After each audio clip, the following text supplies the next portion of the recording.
خوش بخت وہ ہے جو اپنی دنیا کو قربان کر کے آخرت بنا لیتا ہے۔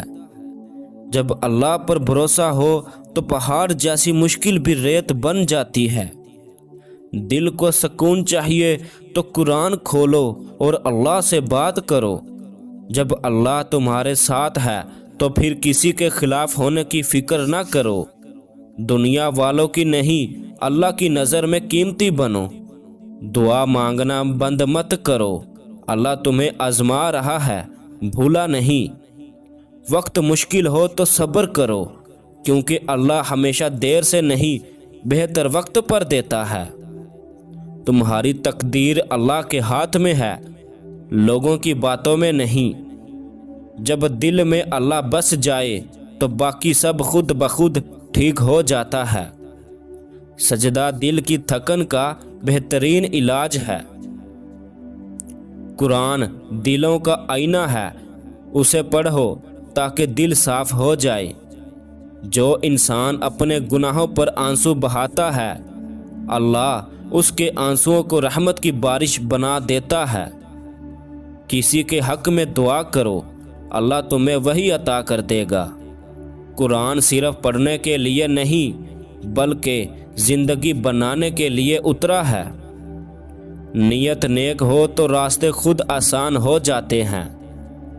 غرور وہ پردہ ہے جو بندے اور اللہ کے درمیان حجاب بن جاتا ہے۔ اللہ کے فیصلے تمہارے حق میں ہوتے ہیں، چاہے تم سمجھ نہ پاؤ۔ جب اللہ سے رشتہ مضبوط ہو جائے تو دنیا کے رشتے کمزور نہیں لگتے۔ ہر دکھ میں اللہ کی حکمت ہے، ہر صبر میں رحمت ہے۔ جو قرآن سے دوستی کرتا ہے وہ کبھی تنہا نہیں رہتا۔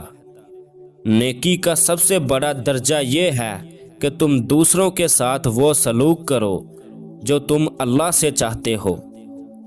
ایمان تب مضبوط ہوتا ہے جب امیدیں صرف اللہ سے ہوں۔ اللہ کے نزدیک سب سے خوبصورت انسان وہ ہے جس کا دل صاف ہو۔ دنیا کا سب سے بڑا سکون اللہ کا قرب ہے۔